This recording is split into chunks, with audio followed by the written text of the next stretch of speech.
नमस्कार, उत्तराखंड की खबरों में आपका स्वागत है। मैं हूं आपके साथ सुरभि राजपूत। सीधे रुख करते हैं खबरों की ओर। चंपावत विधानसभा सीट से चुने गए विधायक और सूबे के मुख्यमंत्री पुष्कर सिंह धामी जीआईसी में आयोजित उत्तराखंड के प्रथम किताब कोथिंग में पहुंचे हैं, जहां पर सीएम धामी छात्र छात्राओं से मिले। साथ ही मुख्यमंत्री ने इस मेले में लगे किताबों के स्टॉलों का भी निरीक्षण किया। मुख्यमंत्री धामी ने इस दौरान इस किताब कोथिंग में आयोजित प्रतियोगिताओं के विजेताओं को भी सम्मानित किया। साथ ही किताब मेले में सीएम ने बच्चों और उनके अभिभावकों को संबोधित करते हुए किताबों से मिलने वाले फायदों के बारे में बताया। पुस्तकों से हमें सिर्फ ज्ञान नहीं मिलता, हमारे मस्तिष्क को पोषण भी मिलता है, ये कहना था उनका।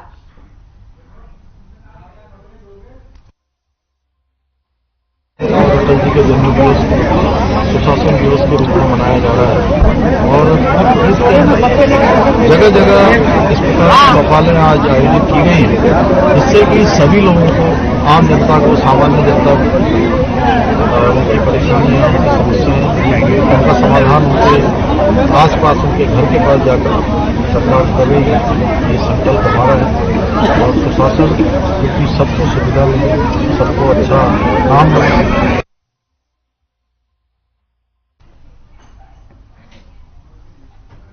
तो वही मुख्यमंत्री पुष्कर सिंह धामी ने मुख्यमंत्री आवास स्थित मुख्य सेवक सदन में मेडिकल सर्विसेज के डॉक्टरों को सम्मानित किया है। इस दौरान मुख्यमंत्री ने कहा कि सिक्स सिग्मा की टीम ने चारधाम यात्रा के दौरान यात्रियों को विशेष रूप से केदारनाथ में जिस प्रकार मेडिकल सेवाएं प्रदान की, ये सराहनीय कदम है।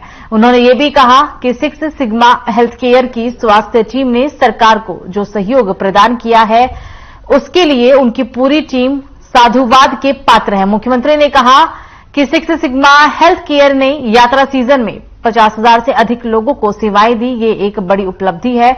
इस बार चारधाम यात्रा श्रद्धालुओं की संख्या में तेजी से वृद्धि हुई थी। चारधाम यात्रा का प्रबंध सरकार के लिए एक चुनौती था और सभी के सहयोग से चारधाम यात्रा का सफल संचालन किया गया। इस अवसर पर सिक्स सिग्मा हेल्थ केयर के CEO doctor Pradeep Bhardwaj, director doctor Anita Bhardwaj और सिक्स सिग्मा हेल्थ केयर के डॉक्टर्स उपस्थित रहे।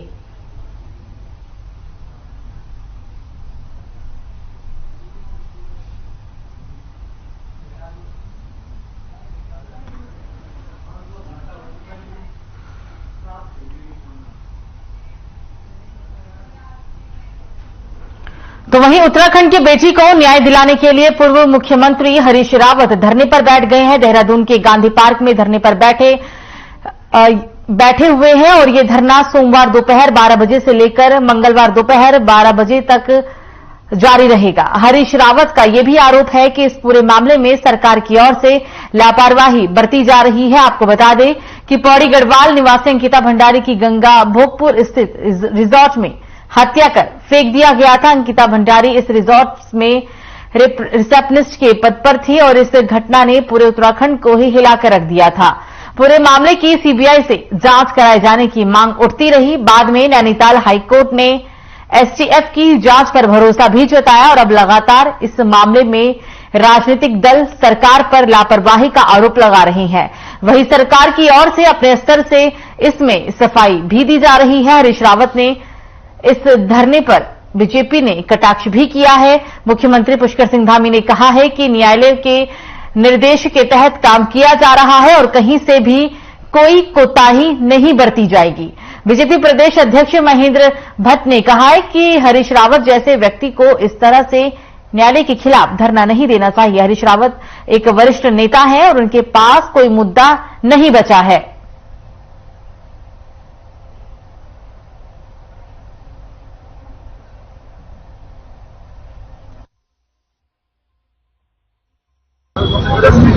सरकार ने भी कहा है कि हम जो है इसमें अभी और चार्जशीट, सप्लीमेंट्री चार्जशीट दायर करेंगे। सरकार ने कहा है अभी नार्को टेस्ट आदि पॉलीग्राफ टेस्ट, दूसरे टेस्ट करवाएंगे। इसका मतलब है यदि मुख्यमंत्री जी कह देंगे कि ये राज्य सरकार की तरफ से अंतिम जांच है और वो हमने चार्जशीट के रूप में दायर करके, इससे ज्यादा हमको कुछ नहीं दायर करना है। देखिए, उस पर चूंकि स्पष्ट रूप से माननीय न्यायालय का आदेश आया है, माननीय न्यायालय ने उस पर फैसला दिया है और उस फैसले के अनुरूप हम लोग लगातार आगे बढ़ रहे हैं और अंकिता भंडारी कांड में हमारी तरफ से 1% भी कहीं कोताही नहीं बरती जाएगी। जो भी अपराधी हैं उनको सख्त से सख्त सजा मिले, उसकी चार्जशीट दाखिल हो गई है उस पर, और जो भी कार्रवाई होनी होगी।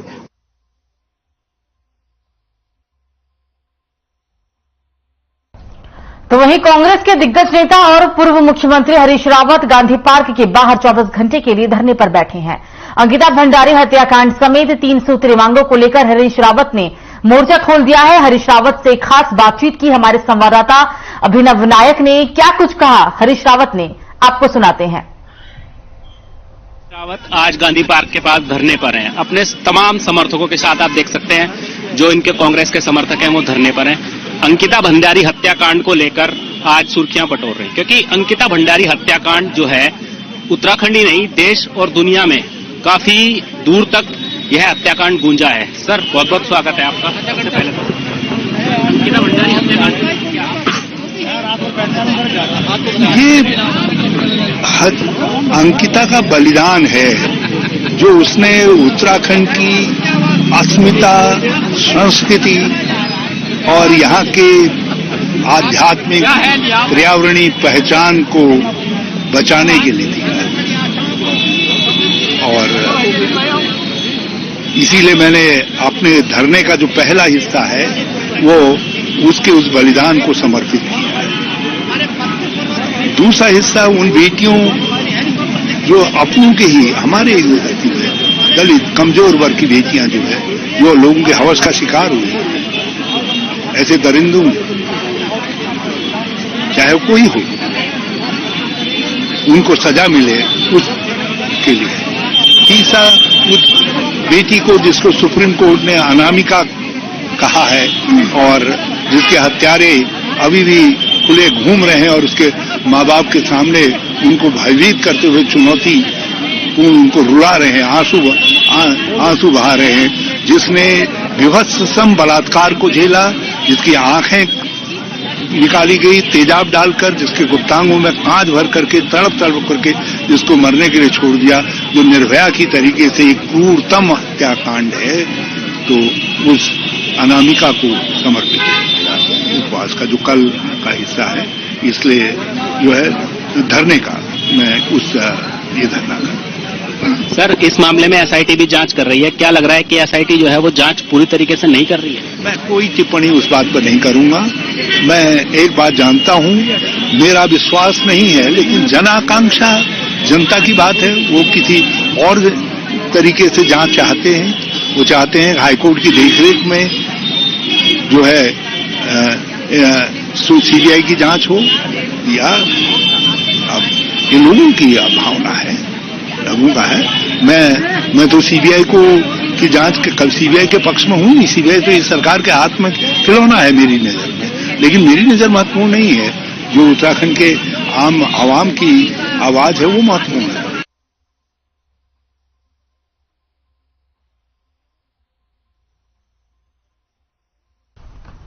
तो पूर्व मुख्यमंत्री हरीश रावत अंकिता हत्याकांड में भी वीआईपी के नाम के खुलासे की मांग को लेकर देहरादून के गांधी पार्क में एक दिन के लिए धरने पर बैठे हैं। पूर्व मुख्यमंत्री हरीश रावत ने बताया है कि भाजपा सरकार अपराधियों को बचाने का प्रयास कर रही है। बता दें, अंकिता भंडारी के पिता सीबीआई की जांच की मांग को लेकर कोर्ट में याचिका भी दायर कर चुके थे, जिसे कोर्ट ने खारिज कर एसआईटी की जांच को सही ठहराया था, जिसे लेकर अब राजनीतिक दलों ने विरोध प्रदर्शन करना शुरू कर दिया है। इससे पहले कांग्रेस के प्रदेश अध्यक्ष करण माहरा ने कोर्ट के फैसले को दुर्भाग्यपूर्ण बताया था। वहीं भाजपा के प्रदेश मीडिया प्रभारी मनवीर चौहान का कहना है कि हर चीज पर राजनीति उचित नहीं है। अंकिता भंडारी पूरे देश की बेटी थी।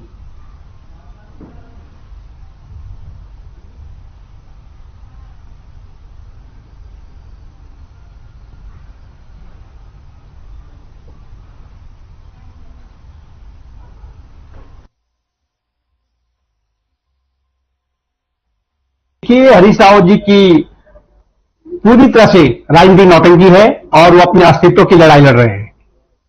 अगर हम बात करें अंकिता हत्याकांड की, तो बहुत दुखद घटना हुई थी। उसको लेकर के सरकार के द्वारा जो एसआईटी बैठाई गई, उस एसआईटी के द्वारा बहुत पारदर्शी तरीके से और निष्पक्ष जांच की गई है और जिसको माननीय उच्च न्यायालय ने भी जो है उसको सही ठहराया है और उस पर मुहर लगाई कि किसी प्रकार की जांच में कोई गड़बड़ी नहीं है और इसीलिए सीबीआई जांच से भी कोर्ट ने मना किया था। मैं कह सकता हूं कि जो जांच एसआईटी ने की है वो अंकिता को न्याय दिलाने के बहुत अच्छी तरह से जांच हुई है। आपको मालूम होगा कि सरकार ने भी कहा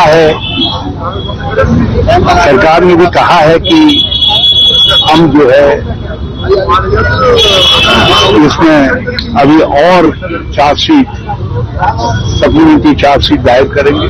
सरकार ने कहा है अभी नार्को टेस्ट आदि पॉलीग्राफ टेस्ट दूसरे टेस्ट करवाएंगे।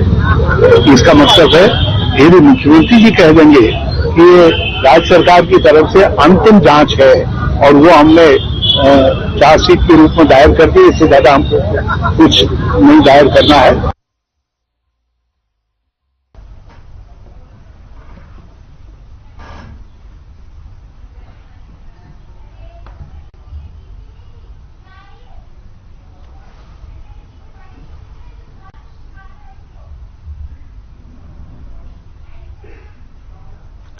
तो अंकिता भंडारी मामले को लेकर अब हरीश रावत आज 12 बजे से लेकर कल दोपहर के 12 बजे तक धरने पर बैठे हुए हैं और इसी को लेकर अब राजनीतिक सरगर्मी और बयानबाजी का दौर एक बार फिर से शुरू हो गया है।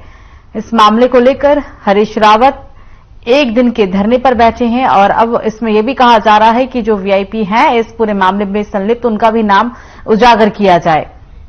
अंकिता भंडारी हत्याकांड से जुड़ा हुआ ये पूरा मामला है जिसे लेकर हरीश रावत आज 12 बजे से लेकर कल मंगलवार के दोपहर 12 बजे तक धरने पर बैठे हैं। उन्होंने ये भी कहा कि सरकार जो अपराधी है, जो दोषी है इस मामले में उसे बचा रही है, उसे संरक्षण दे रही है। हालांकि बता दें कि पहले अंकिता के पिता ने इस पूरे मामले में सीबीआई की जांच की मांग की, कोर्ट में याचिका भी दायर की, लेकिन कोर्ट ने याचिका को खारिज करते हुए एसआईटी से जांच कराने के आदेश दिए थे। अब जिसे लेकर हरीश रावत का कहना है कि इस पूरे मामले में सीबीआई जांच होनी चाहिए, एसआईटी जांच से कुछ भी नहीं सिद्ध होगा।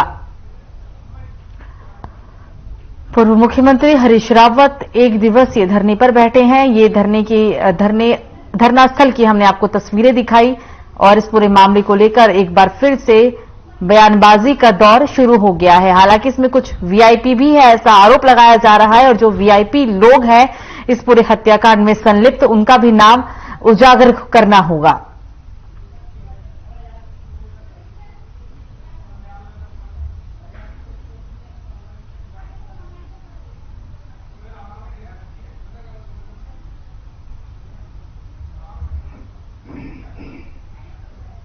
वीआईपी का नाम उजागर करने को लेकर ये पूरा प्रदर्शन है, एक दिन का ये पूरा धरना प्रदर्शन है। सोमवार दोपहर के 12 बजे से लेकर मंगलवार की दोपहर 12 बजे तक प्रदर्शन किया जाएगा। एक दिवसीय धरना प्रदर्शन जिसे लेकर अब तमाम राजनीतिक बयानबाजी भी देखने को मिल रही है, क्योंकि हरीश रावत ने साफ और सीधे तौर पर सरकार पर आरोप लगाया है कि सरकार आरोपियों को बचा रही है। कोरोना को लेकर पूरे देश के अस्पतालों में 27 दिसंबर को मॉक ड्रिल कराई जाएगी ताकि ये पता चल सके कि कोरोना से निपटने के लिए हम कितने तैयार हैं। विधानसभा अध्यक्ष ऋतुभूषण खंडूरी के साथ कोटद्वार बेस अस्पताल की सेवाओं का निरीक्षण करते हुए स्वास्थ्य मंत्री धन सिंह रावत ने कहा है कि लोगों से अपील की जा रही है कि जल्द से जल्द कोरोना की सभी बूस्टर डोज को लगवा लें।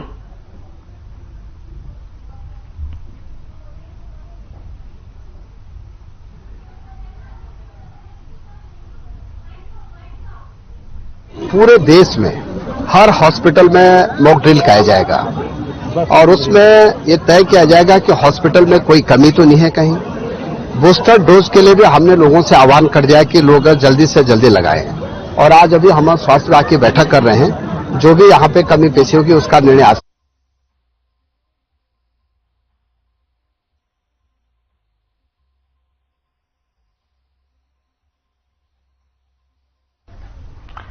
पौड़ी की लैंसडाउन विधानसभा में विकास के मुद्दों को लेकर पूर्व कैबिनेट मंत्री हरक सिंह रावत की पुत्रवधू और कांग्रेस नेत्री अनुकीर्ति गुसाई ने भी सवाल खड़े किए हैं। दरअसल कुछ दिन पहले ही लैंसडाउन के विधायक महंत दलीप रावत ने अपनी ही सरकार पर सवाल उठाते हुए कहा था कि सरकार लैंसडाउन का विकास करना भूल गई है, जिससे यहां की जनता को जवाब देना उन्हें भारी पड़ रहा है। ऐसे में अब कांग्रेस नेत्री ने लैंसडाउन में विकास नहीं होने का जिम्मेदार यहां की विधायक दलीप रावत और बीजेपी की सरकार को बताया, जिसको लेकर एक जन आक्रोश रैली भी कांग्रेस की ओर से लैंसडाउन में निकाली गई और विकास के मुद्दे पर सवाल भी उठाए गए। कांग्रेस नेत्री अनुकीर्ति गुसाई ने कहा कि 11 सालों से लैंसडाउन का विकास प्रभावित है, जिससे यहां की मूलभूत सुविधाएं भी जनता को नहीं मिल पा रही है।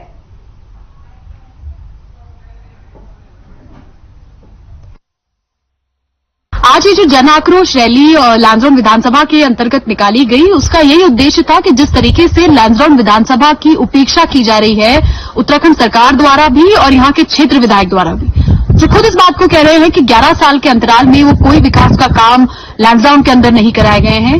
मैं सोचती हूँ कि जो अपने आप में एक दुर्भाग्यपूर्ण बात है और 11 सालों के अंदर लैंसडाउन को जिस दिशा में जाना चाहिए था, आज मैं सोचती हूँ कि दुर्भाग्य है हमारी विधानसभा का कि चाहे शिक्षा हो, स्वास्थ्य हो, रोजगार हो या लैंसडाउन की सड़कें हो, सारी व्यवस्था जो है लैंसडाउन के अंदर चरमराई हुई है। और इसी के लिए आज ये आवाज उठाने का काम लैंसडाउन विधानसभा के अंदर कांग्रेस के कार्यकर्ताओं द्वारा किया गया है।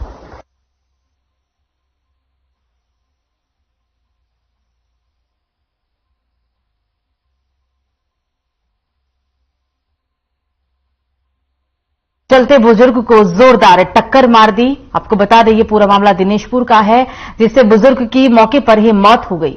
आनंद फानन में अस्पताल के लोगों ने स्थानीय पुलिस को इस बात की सूचना दी। इसके बाद दिनेशपुर पुलिस ने शव को कब्जे में लेकर रुद्रपुर जिला अस्पताल को भेज दिया। इस दौरान थानाध्यक्ष अनिल उपाध्याय का कहना है कि 112 के माध्यम से सूचना आई थी, हमने तत्काल पुलिस टीम भेजकर शव को कब्जे में लेकर पोस्टमार्टम के लिए भेज दिया। तहरीर आने पर आगे की कार्रवाई की जाएगी।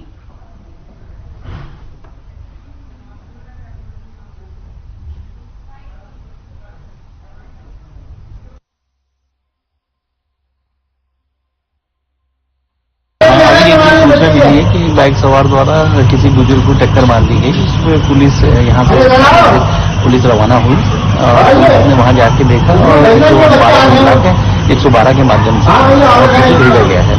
आगे विधिक कार्रवाई चल रही है। जैसे ही कोई सूचना, लड़का हमारे श्री रामपुर गांव का ही है, वो गाड़ी में पेट्रोल डलवाने के लिए जा रहा था। एक बुजुर्ग थे हमारे जगदीशपुर के, वो भी हमारे पड़ोसी गांव के हैं, वो रोड क्रॉस कर रहे थे। वो दोनों का उनका आपस में बैलेंस नहीं बना और जैसे उनका हाथ लगा वो रोड के ऊपर गिर गए, वो सिर लगा नीचे और वो खत्म हो गए तुरंत ही। अब वो एम्बुलेंस आई, उनको पोस्टमार्टम के लिए भेज दिया गया है।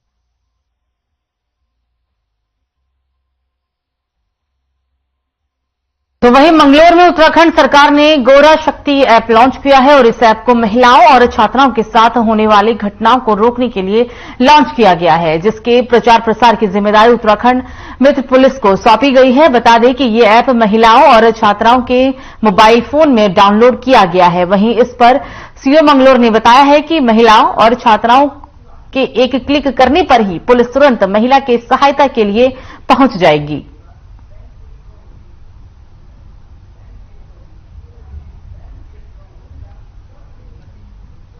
जो नारी सुरक्षा और महिलाओं विशेषकर जो बालिकाएं हैं उनकी सुरक्षा हेतु ये ऐप बनाया गया है। इसमें उनको सुविधा दी गई है कि उसमें यदि वो जहां पे भी रहेंगी वो पैनिक बटन दबाती हैं तो तत्काल उस क्षेत्र की पुलिस उनसे संपर्क करेगी, उनकी समस्या का निराकरण करेगी। इस ऐप के प्रचार प्रसार हेतु सभी थानों में टीम बनाई गई है जो संबंधित एरिया के स्कूल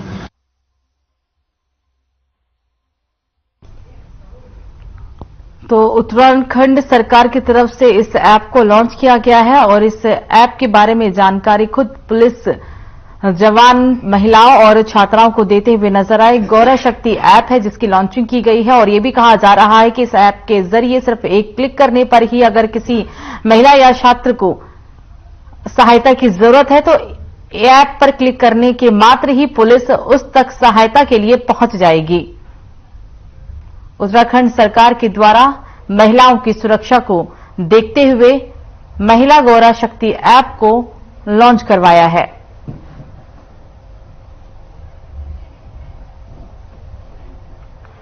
खबर श्रीनगर से, जहां एसएसबी सीटीसी सेंटर गढ़वाल को अपना तीसरा डीआईजी मिल गया है। आपको बता दें कि डीआईजी सृष्टिराज गुप्ता के स्थानांतरण होने के बाद कुछ दिनों से ये पद खाली चल रहा था, लेकिन अब इस पर परिशिक्षित बेहरा की नियुक्ति की गई है। वहीं परिशिक्षित बेहरा ने डीआईजी के रूप में अपना कार्यभार ग्रहण कर लिया है।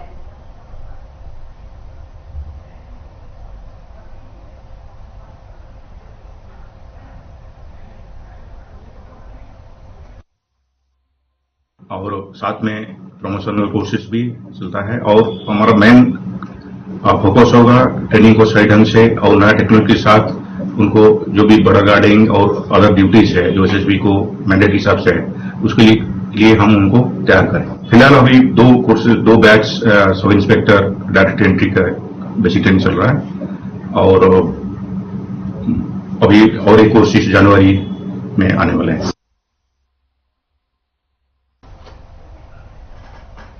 खबर उत्तरकाशी से, जहां जिले के 6 विकासखंडों से आए स्वयंसेवकों को प्रशिक्षण दिया जा रहा है और इस अवसर पर जिला विकास अधिकारी ने प्रदर्शनार्थियों को संबोधित करते हुए कहा है कि राज्य सरकार द्वारा स्वरोजगार के क्षेत्र में आत्मनिर्भर की ओर सार्थक प्रयास किए जा रहे हैं।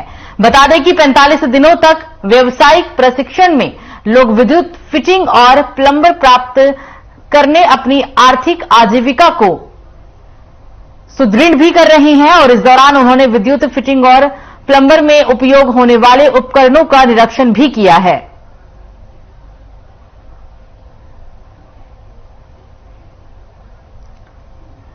तो 6 विकास खंडों में ये नई पहल की गई है। स्वरोजगार के क्षेत्र को बढ़ावा देने के लिए इस नई पहल को की गई। कुल 6 ऐसे विकास खंड है जहां पर स्वरोजगार के तहत एक नई पहल प्रशासन के द्वारा की गई।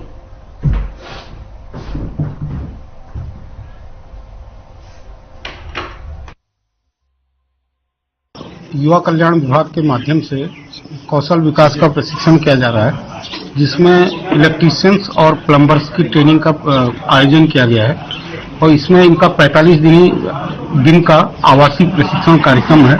तो एक्सपर्ट इसमें जो है रमोला जी प्लम्बर का दे रहे हैं, तो हमारे एक्सपर्ट है, और भट्ट जी हैं वो इलेक्ट्रीशियन का दे रहे हैं। तो हमें उम्मीद है कि जो स्थानीय क्षेत्र में जितनी भी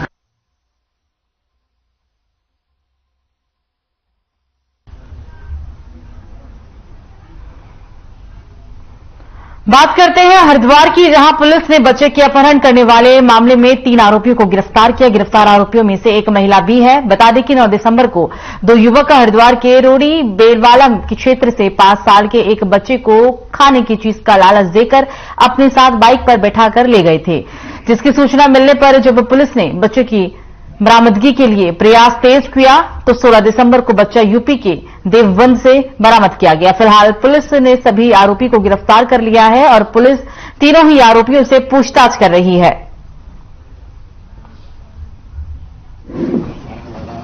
हमारी पहली प्राथमिकता थी कि बच्चे की सकुशल बरामदगी सुनिश्चित की जाए। 16 तारीख को बच्चे की बरामदगी सुनिश्चित कर ली गई, वो भी सकुशल बरामद किया गया बच्चे को देवबंद से। उसके बाद हमारी टीम जो बाइक का इस्तेमाल किया गया था उसको ट्रेस करने में सफल रही। बाइक चोर जो थे उनको पहले गिरफ्तार किया गया।